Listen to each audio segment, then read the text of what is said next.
दोपहरी का समय था। एक मिल गया श्रमिक, कहा भाई सामान घर पहुंचा दोगे? कहा हमारा काम ही ये है।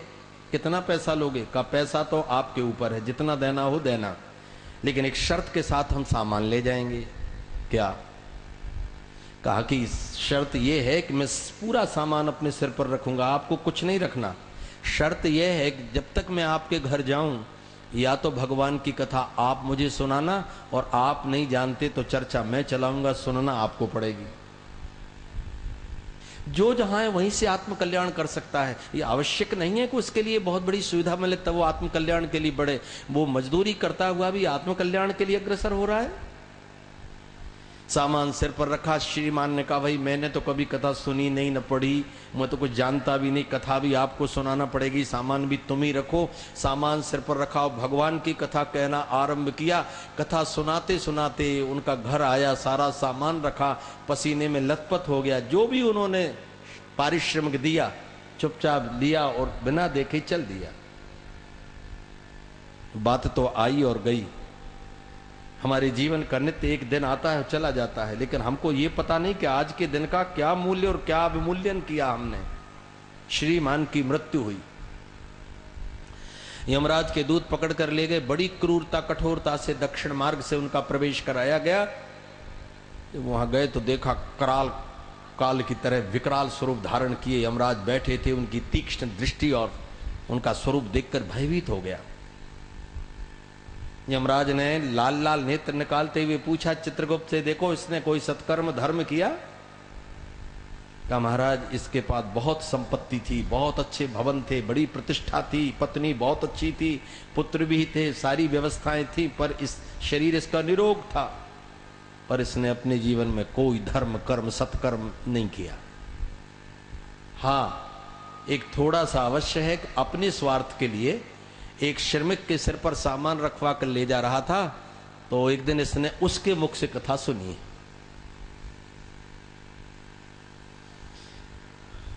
यमराज ने कहा तू पहले अपने किए हुए पाप कर्मों का फल भोगना चाहता है या पहले भगवान की कथा श्रवण की उसका पुण्य भोगना चाहता है?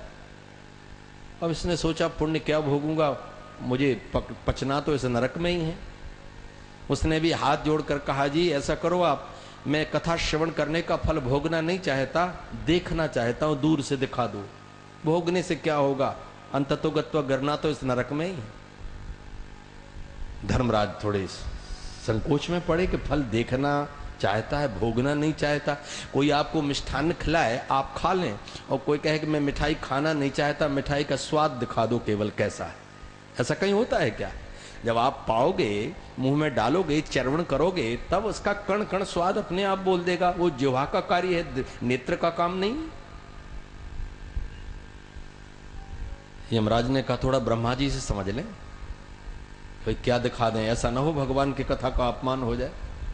ब्रह्मा जी से पूछा, ब्रह्मा जी ये व्यक्ति एक दिन कथा श्रवण की, इसको क्या दिखा दें जो कथा का फल पूरा हो जाए? ब्रह्मा जी ने कहा भाई कथा के आचार्य तो शंकर भगवान है, हमारा दूसरा विभाग है। शंकर जी से पूछा, शंकर जी ने कहा वैसे तो मैंने करोड़ों मंत्रों में भगवान की कथा स्वयं लिखी है, मैं सुनाता भी हूँ सुनता भी हूँ, लेकिन मेरा आज ऐसा मन हो रहा है कि इस बहाने अपन लोग भगवान से समझें कि भगवान की कथा सुनने का फल क्या है। ब्रह्मा जी, शंकर जी और वो धर्मराज और वो व्यक्ति बैकुंठ पहुंचे। तो बैकुंठ में प्रवेश किया उस व्यक्ति ने, वो तो अभिभूत हो गया। अब तो नरक में कितने दिन पड़ा रहूं, मुझे कोई आपत्ति नहीं है, एक दिन धोखे से अपने स्वार्थ के लिए कथा सुनी, उसका इतना बड़ा फल मुझे दृष्टिगोचर हो रहा है। भगवान सिंहासनासीन थे 7वीं ड्योढ़ी पर। जब सब देवताओं ने पहुंचकर भगवान को नमन किया, भगवान बड़े गदगद हुए, गगन गिरा गंभीर भई हरण शोक संदेह। भगवान की वाणी श्रवण करते समाधि सी लग गई। शंकर भगवान से कहा आज कैसी कृपा की? शंकर जी ने कहा प्रभु एक प्रश्न उलझ गया है। भगवान हंस पड़े, कहा वो आपसे नहीं सुलझ रहा है, का तभी तो आपके पास आए हैं। इस व्यक्ति ने अपने स्वार्थ के लिए एक दिन धोखे से आपकी कथा श्रवण की है और ये कथा का फल भोगना नहीं चाहता, अपने नेत्र से देखना चाहता है। आप कृपा करके बताओ कि इसे क्या दिया जाए, क्या दिखा दिया जाए जो इसको समझ में आ जाए कथा श्रवण करने का फल ये है। भगवान ने कहा आप तो जानते हो कथा श्रवण करने का यदि कोई फल देखना चाहता है तो कथा श्रवण का फल है मेरा दर्शन। तो यमराज ने उस जीव से कहा, देख तूने कथा श्रवण की, उसका फल सामने है। निर्निवेश नेत्रों से भगवान को निहारता रहा। फिर यमराज ने कराल नेत्र खोला का, चल अब चल वहीं। तो देख रहा था शंकर जी थोड़े दयालु देवता है, शिव जी के सामने गड़गड़ाने लगा। शिव जी ने कहा, क्या चाहता है? कहा, मैं ये चाह रहा हूं कि जिन भगवान की कथा सुनने का इतना बड़ा फल है, एक भगवान से, उन भगवान से एक बात तो कर लूं कम से कम। यदि आपकी आज्ञा कृपा हो जाए तो एक बात हो जाए, फिर कौन हमको कभी यहाँ आना है, फिर तो अनंत अनंत कल्पों तक, नरकों तक, वर्षों तक नरक में ही सड़ना पड़ेगा। शंकर जी बड़े दयालु, आशुतोष।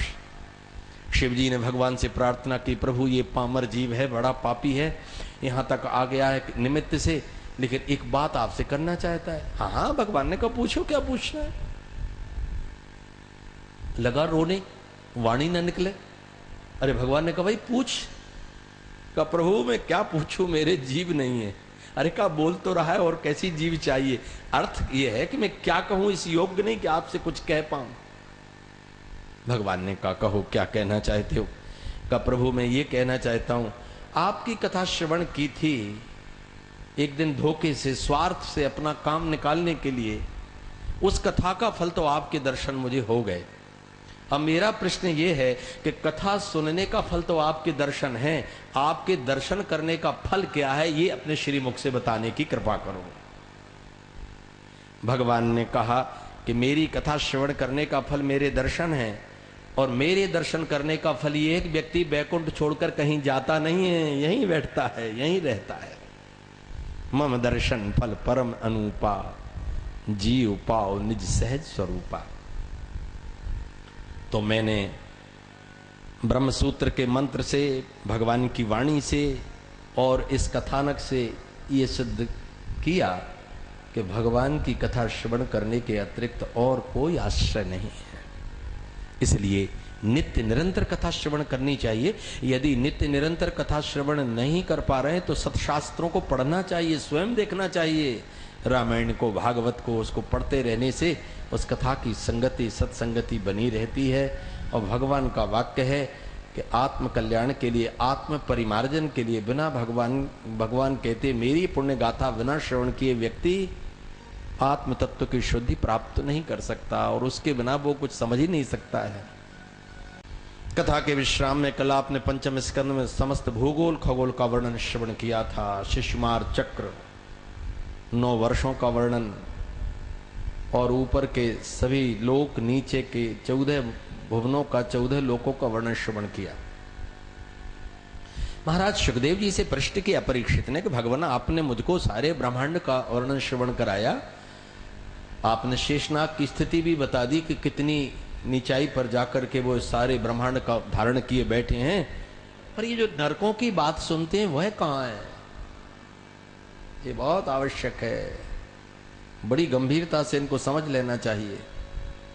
कहीं ऐसा ना हो कि उस ओर मुड़ जाना पड़े।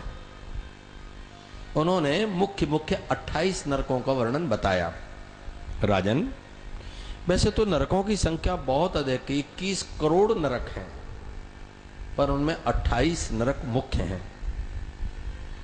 महाराज, तत्र्य सुपरवित्ता पत्र कलत्राण्यपहरति, जो दूसरे का धन, दूसरे की स्त्री, दूसरे की संतान का हरण करता है, ऐसे महापापात्मा को काल पाशबद्धो यम पुरुषेर भयानक तामस्रे नरके, तामस नरक में ले जाते। इसलिए धन का एकत्र करना बहुत अच्छी बात है, बहुत अच्छी बात है। वेद भगवान कहते इतना इकट्ठा करो 2 हाथ से कि 1000 हाथ से भी बांटो तो कम न पड़े, इतना इकट्ठा करो। अन्नम ब्रह्म अन्नम बहुकुर्वीत, ये वेद कहते हैं। धन और अन्न बहुत करो, बहुत इकट्ठा करो। गृहस्थ को उसकी संकलन की आवश्यकता है, पर उसे कमाने का साधन सही होना चाहिए। यदि कमाई का साधन बिगड़ गया तो परिणाम बुरा हो जाएगा। वेद भगवान कहते हैं कि आपने जो धन का अर्जन किया है, ये धनार्जन की सारी स्थिति का आपको मृत्यु के समय स्मरण होगा। किम पाप मकरबम किम साधु न कर्वम, ये वेद में भी है और उपनिषद में भी लिखा हुआ है। तब सोचने से क्या लाभ, कहा मैं पाप कर्म करता रहा, यदि चाहता तो बहुत अच्छे अच्छे कर्म करता, लेकिन मैंने इन कर्मों से सब कुछ संकलित किया, पर वित्त, परदार, दूसरे की धन, दूसरे की स्त्री, इसको हड़प करने में मैं पूरा समय लगाता रहा। मेरे जीवन का ये सबसे बड़ा दुर्भाग्य रहा। अब क्या है? और भीष्म पितामह ने महाभारत के शांति पर्व में अपने प्रिय पुत्र युधिष्ठिर को समझाकर कहा, राजन एक बात का ध्यान रखना, खट्वाम समारूढ़ा परितप्पेत कर्मणा। खाट के ऊपर वृद्धावस्था में व्यक्ति शरीर के जर्जर हो जाने पर गिर पड़ता है। रोग आदि व्याधियां प्रारब्धवश से प्राप्त होती है, वो बहुत बड़ी बात नहीं है, ये तो शरीर का धर्म है। रोग होना शरीर का धर्म और पूर्व का कर्म है, लेकिन आत्मा का धर्म बीमारी नहीं है। यदि शरीर को रोग हो गया तो हो गया, आत्मा को तो रोग नहीं होता ना। तो कर्म भोगने के लिए खट्वाम समारूढ़ा परितप्पेत कर्मणा, वो अपने उन कर्मों के द्वारा दुखी होकर पश्चाताप कर रहा है, मैंने कैसे कर्म करे। और धर्म शास्त्र कहते हैं कि ये कर्म आपको छोड़ नहीं सकते। कल्पकोट क्षतिरपि पुराणों ने कहा और धर्म शास्त्रों ने कहा, यथा धेनु शास्त्रेषु वत्सम बिंदति मातरम। जैसे गायें बंधी हो, बछड़ा को छोड़ दो आप, बछड़ा गाय को, गाय बछड़ा को पहचान लेगा, पकड़ लेगा। तथा पूर्व कृतम कर्म कर्तार मनुगच्छति। ऐसे किए हुए कर्म उस कर्ता के साथ ही साथ चलते। एतावता तामिस्त्र नरक की इतनी बड़ी विपत्ति का वर्णन यह किया गया, वो दूसरे के धन, स्त्री, पुत्र के हरण करने वाले व्यक्तियों को होता है। एकदई मूर्छाम अप्याति तमस्त्र प्राय, क्षण क्षण में इतनी वेदना होती कि मूर्छित हो जाता है, लेकिन नरक की उस यातना में मर नहीं सकता, क्योंकि प्रारब्ध मरने नहीं देता है। प्रारब्ध तो जीवन में भी नहीं मरने देता है। गर्भ में पड़ा हुआ बालक कैसे बचा रहता है, प्रसव से बाहर आकर के भी वो कैसे जीवित रहता है। कई प्रकार माता के गर्भ में रहकर के उसको पांडु रोग और ज्वर आदि बीमारियां उदर में ही हो जाती हैं, पेट में, इसके बाद भी उसकी मृत्यु नहीं होती। जबकि हाथी को और सिंह को यदि ज्वर आ जाए तो वो अधिक से अधिक एक घड़ी जीवित रहेगा और प्राण त्याग देगा। ज्वर की बाधा सहन नहीं कर पाता, आयुर्वेद में लिखा है। लेकिन धन्य है कि वो इतना सा कोमल शिशु जो अभी उदर के अंदर ही है, उसके लिए भी इस ज्वर की बाधा में मृत्यु नहीं हो रही है। कई प्रकार के ऐसे भयंकर भयंकर रोग होते, लेकिन व्यक्ति मरता नहीं, क्योंकि प्रारब्ध नहीं मरने दे रहा है। एवमेवांधताम स्त्रियस्तु वंचित्वा पुरुषम दारादीनुपयुक्ते। जिसने छल करके, प्रवंचना करके दूसरों को ठगा है, ठग करके उसकी स्त्री और उसका धन खींचा है, ऐसे व्यक्तियों को, और तामिस्त्र नहीं, अंध तामिस्त्र, वो इससे भी और कई गुना भयंकर है। इसलिए कबीर ने बहुत अच्छी बात कही, कबीरा आप ठगाइए और न ठगिए कोई, आप ठगे सुख होते हैं और ठगे दुख होए। यदि प्रवंचना का, ठगने का काम किया है और किसी अपने स्वार्थ सिद्धि के लिए उसका धन, पुत्र, स्त्री का दुरुपयोग किया है, तो आप ये न समझना कि वो ठग गया, आप ही ठग गए। उद्रेदात्मनात्मानम नात्मानम अवसादेत, भगवान का वाक्य है। अपने आत्म कल्याण पर विचार करो, अपनी आत्मा को नीचे मत गिरा दो। इन कर्मों के करने से पतन हो रहा है और कई प्रकार की योनियां और नरक आदि में भटकना पड़ रहा है। यम यातना अपगतम तये विरो भूत्वा तथा तमे भिसंती। जो व्यक्ति कई प्रकार के दुष्कर्म करते हुए कई जंतुओं का, जीव जंतुओं का वध करते रहते हैं, उनको उसी में आनंद आता है, ऐसे व्यक्ति महारौरव नरक में चले जाते हैं। पशून पक्षिणो व प्राणत उपरंधयति तमप करुणम पुरुषादैरपि बिर्घत ममुत्रो यमानुचराः। और जिनकी जिह्वा पर मांस खाने का स्वाद पड़ गया है, पशून पक्षिणो व प्राणम, जो पशु पक्षियों को मार मार करके उनका प्राण ले रहे हैं, कुंभी पाक तप्त तैले उपरंधयंती, उनको बड़े बड़े कड़ाहों में डाल करके खौलाया जाएगा। उस वेदना को वाणी कह नहीं सकती, कितना कष्ट है, कितना कष्ट है। इसलिए मांस भक्षण की इस विधि से बचने की आवश्यकता है। धर्मशास्त्र कह रहे हैं वेद भगवान कह रहे हैं, न मांस मसनीयात, अथर्व वेद के उत्तर भाग में लिखा, कभी भूल करके भी मांस मत खाओ। फिर धर्मशास्त्रों ने कहा कि प्रत्यब्दमश्वमेधेन शतवर्षाण या जो होती, कोई व्यक्ति एक एक वर्ष में एक एक अश्वमेध यज्ञ करे, और एक व्यक्ति ऐसा अमांस भक्ष को चाहिए, तयोरंतु विशिष्यते, एक व्यक्ति ऐसा गया धर्मराज के पास जिसने 100 वर्ष में प्रतिवर्ष एक एक अश्वमेध यज्ञ किया, और एक व्यक्ति ऐसा गया जिसने अपने जीवन में कभी मांस को हाथ नहीं लगाया। वो 100 अश्वमेध यज्ञ करने वाला वहां खड़ा है, धर्मराज उसकी ओर क्रूर दृष्टि से देख रहे हैं, और बिना मांस खाने वाले व्यक्ति को धर्मराज सम्मान करने के लिए उठकर दौड़ पड़े हैं। और महाभारत में शांति पर्व में भीष्म पितामह कह रहे हैं, युधिष्ठिर अपनी प्रजा को एक बात बता देना कि जब मांस और मदिरा को हाथ नहीं लगाने वाला व्यक्ति मरकर जब मरता है, उसके प्राण जाते हैं, केवल इतना ही करने से वे महाराज धर्मराज उसे एक अश्वमेध यज्ञ का पुण्य अपने आप दे देते हैं, उससे उसके कई ज्ञात अज्ञात कर्मों का शोधन हो जाता है। इसलिए किसी भी शास्त्र में मांस का कोई भी वर्णन नहीं है। जिन शास्त्रों में श्राद्ध में मांस की बात लिखी है उसे समझना पड़ेगा, क्योंकि मांस का अर्थ केवल मांस नहीं है। भगवान का तो वाक्य है, न दद्यात आमिषम श्राद्धे, श्राद्ध में कभी भी मांस को नहीं लेना चाहिए। लेकिन कुछ ग्रंथकार, कुछ शास्त्रकारों ने जो मांस शब्द लिखा है, उस मांस शब्द का बहुत गंभीर अर्थ है, उसे आप समझो। महर्षि वाल्मीकि ने लिखा कि जब भगवती सीता जी गंगा जी पार करके जाने लगी, तो उन्होंने कहा गंगा जी से, सीता जी ने, कि हे गंगा माता, जिस दिन मैं अपने पति और देवर के साथ वापस लौट करके आऊंगी, तो सुराघड़ सहस्त्रेण मांस भूतो दनेन च, तो मैं मदिरा के 1000 घड़ा, सुरा के 1000 घड़ा और मांस से आपको संतुष्ट करूंगी। अब तो निश्चित हो गई बात कि मांस मदिरा खाना चाहिए। जब सीता जी गंगा जी से कह रही हैं, इसका अर्थ क्या हुआ? ऐसे अर्थ नहीं लगता जी, बिना गुरु चरणों में बिना व्याकरण पढ़े हुए किसी शब्द के अर्थ करने का दुस्साहस नहीं करना चाहिए। वहां मांस का अभिप्राय क्या है, सुरा का अभिप्राय क्या है? इसलिए धनंजय कोशकार उसका अर्थ लिख रहे हैं, सुरा सुरभि स्वर्गे, सुरा का अर्थ मदिरा भी है, और सुरा का अर्थ है कामधेनु, जो देवताओं की गाय है। तो सीता जी कह रही, हे गंगा माता, मैं 1000 घड़ा कामधेनु गौ का दूध आपको चढ़ाऊंगी जिस दिन मैं पति और देवर के साथ सकुशल लौट करके आऊं। अब आप कल्पना करो कि नर्मदा जी जाते हो तो उसमें मदिरा चढ़ाई जाती है कि दूध चढ़ाया जाता है? इसलिए सुरा शब्द का अर्थ बेमद्यप, जिनको मदिरा पीने की बात पुष्ट करनी है, वो बताते हैं। देखो वाल्मीकि रामायण में ये लिखा है। यहां फिर सीता जी कह रही, मांस भूतो दनेन च, मैं मांस भी दूंगी। और वहां भी भगवान श्री राम जब वास्तु पूजन कर रहे चित्रकूट में, तब उन्होंने कहा है, लक्ष्मण शालाम यक्षामहे वयम, हमको वास्तु शांति करनी, ऐणे मांस माहृत्य शालाम यक्षामहे वयम, कुछ मांस ले आओ तो मैं यहां पर बलि करूं। तो इससे ये सिद्ध हो रहा है कि मांस खाते थे राम जी।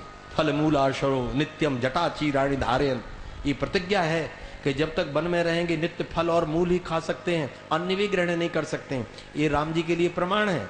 जिस समय चक्रवर्ती नरेंद्र महाराज दशरथ के लिए भरत जी ने कहा, प्रभु पिताजी का शरीर शांत हो गया, आप पिंडदान करो, तो राम जी ने कहा, क्या तुमने पिताजी का अंत्येष्टि कर्म नहीं किया? कहा, नहीं भैया, मैंने अंत्येष्टि कर्म तो किया है, लेकिन मुझे ऐसा लगता है कि वो आपको बहुत प्रेम करते थे, इसलिए पितरस्ते प्रिया, आप उनको बहुत प्रिय थे, आपके हाथ से पिंड दोगे तो उन्हें बड़ी प्रसन्नता होगी। श्री राम जी ने जब वहां पिंड दिया है, तो वहां एक वाक्य राम जी कह रहे हैं, यदन्ना पुरुषा भवत तदन्नास्तस्य देवता, व्यक्ति जो पाता है उसी का पिंड देना चाहिए, जो पाता है उसी को देवताओं को समर्पण करना चाहिए। यदि वह अन्नाहारी है तो अन्न, और फलाहारी है तो फल, पयाहारी है तो पय, यही देवताओं को पितरों को देना चाहिए। भक्ष्याभक्ष निर्णय मैंने लिखा है, वहां ग्रंथ रखा है, आप पढ़ लें। श्राद्ध में क्या क्या अन्न दिए जाने चाहिए, क्या नहीं दिए जाने चाहिए, ब्राह्मण क्षत्रिय वैश्य को कौन कौन से अन्न पाना चाहिए, कौन से अन्न नहीं पाना चाहिए, अन्न के पाने का निर्णय बहुत आवश्यक है, बहुत आवश्यक है। तो वहां मांस शब्द का अर्थ क्या है? उत्कोचे व्यंजने।